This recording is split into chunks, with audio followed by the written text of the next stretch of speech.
Hello everyone, myself Dr. Mandal. I'm a physical therapist. Today we are going to discuss about thoracic outlet syndrome. So what we can learn from today's session: number one, what is thoracic outlet syndrome? Number two, what are the four conditions which leads to thoracic outlet syndrome? Number three, what are the special tests we should do so that we can find out the exact root cause for which patient is getting thoracic outlet syndrome?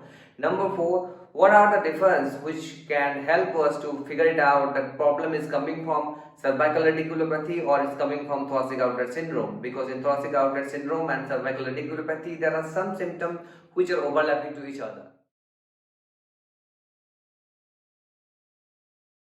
Now we are going to discuss about thoracic outlet syndrome. Thoracic outlet syndrome is a condition where the nerve, artery and vein got compressed while they are traveling from the lower portion of the neck to the armpit. Thoracic outlet syndrome is a condition of four different conditions. First is scalenus anterior syndrome, then Costoclavicular syndrome, pectoralis minor syndrome and cervical radiculopathy syndrome. So these are the four areas where the neurovascular structure got compressed. Reason for thoracic outlet syndrome can be divided into two categories: bony involvement and soft tissue involvement. Compression can lead to vascular and neural involvement. Vascular, subclavian vein and artery.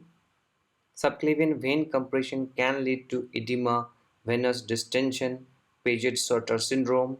Subclavian artery compression can lead to either loss of pulse, claudication, thrombosis, or pain, color, and temperature change. Ischemia, tropic change. This symptom can mimic with sympathetic nerve compression symptoms. Nerve compression sympathetic, Raynaud's phenomena, and peripheral nerve compression can produce pain, paresthesia, and motor weakness.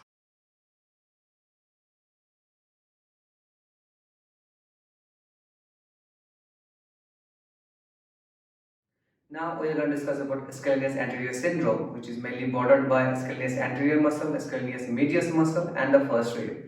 If those muscles, means scalenus anterior muscle and scalenus medial muscle, got tight or hypertrophied, they can compress the brachial plexus. So that can reproduce the symptom. So sometimes patient who has a forward head posture, they can often reproduce this kind of symptoms. Just take your head a little bit forward. So this forward head posture is very often patient who are getting thoracic outlet syndrome. Relax. So for this problem we should do Addison test or Addison maneuver. So what do we have to do? Patient should be in sitting or standing position.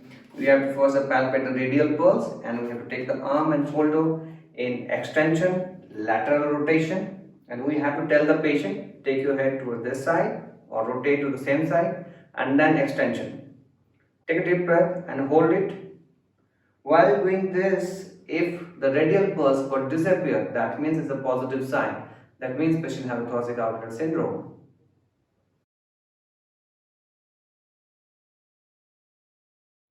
Now we are going to discuss about Costoclavicular syndrome. Costo means ribs. So the junction between the clavicle superiorly and the first rib inferiorly got compressed. That can compress the neurovascular structure and create the symptom. So clavicle can got depressed while carrying a heavy suitcase or bag or some faulty posture. Either clavicle can got depressed and create a lot of pressure on the neurovascular structure, or the first rib it can be got pulled due to the tightness of the scalenus anterior and medius muscle. So patient who have a breathing disorder like asthma patient, they have this kind of symptoms. And sometimes patient who has a slump posture, go to the slump posture. If patient has a slump posture, which is also known as upper cross syndrome, that can also collapse the clavicle and create the symptom. Relax. So for this problem, we should do military breast test. First palpate the radial pulse and take the arm in back or in extension and shoulder a little bit depression. While doing this, if we don't feel the radial pulse, that means it's a positive sign.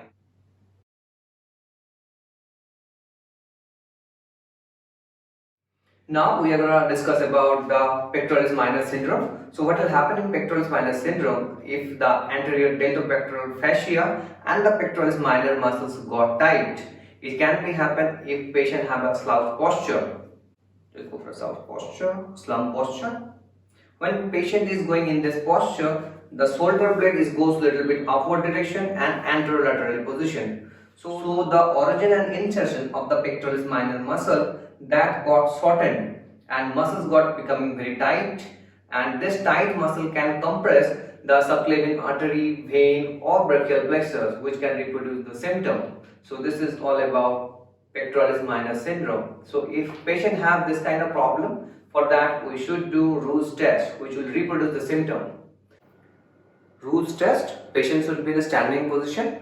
Then we have to tell the patient to abduct both the arm in 90-degree abduction, externally rotate, then elbow bend 90-degree, then take the elbow little bit backside, and then open and close your fingers for 3 minutes. If the patient is unable to keep the arms in the starting position for 3 minutes, or suffering ischemic pain, heaviness or profound weakness in the arm or numbness and tingling of the hand during these 3 minutes, the test is considered positive for thoracic outlet syndrome on the affected side.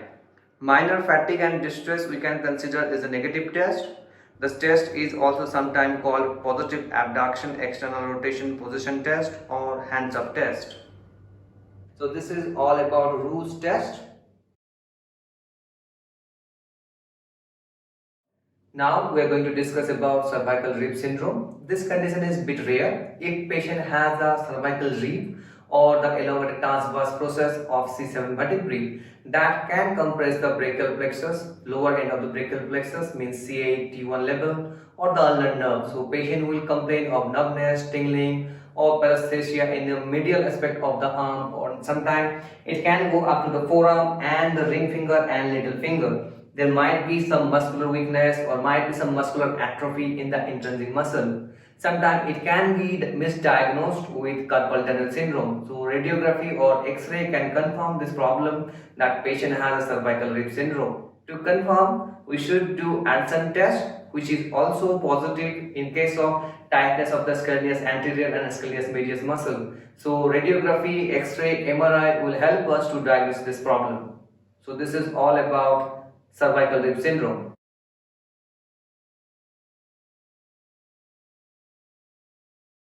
Now we are going to discuss that how to differentiate that the pain is coming from cervical radiculopathy, cervical origin, or it's coming from thoracic outlet syndrome. So there are 4 clues which we have to keep in our mind. Like first, if patient has more pain on the arm rather on neck and shoulder, and if the patient has a history of doing some overhead activities like mechanics, swimmer or volleyball player, so they have more chance to get thoracic outlet syndrome.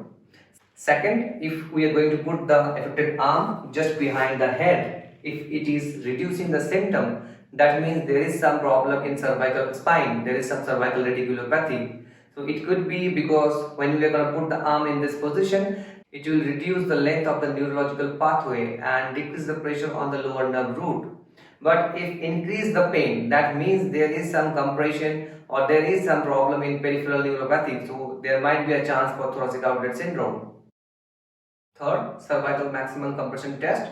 Patient should be in sitting position, and then we have to tell the patient to rotate your head or side flex your head to the painful side, then rotate to the same side and extension.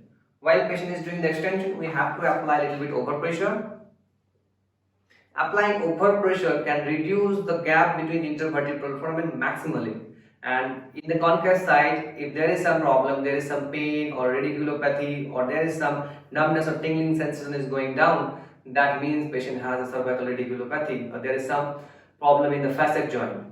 So through this test, we can differentiate that the problem is coming from neck or cervical area or is coming from thoracic outlet syndrome. So this is all about thoracic outlet syndrome, and these 4 points can help us to find out how to differentiate the problem is coming from thoracic outlet syndrome or from cervical radiculopathy.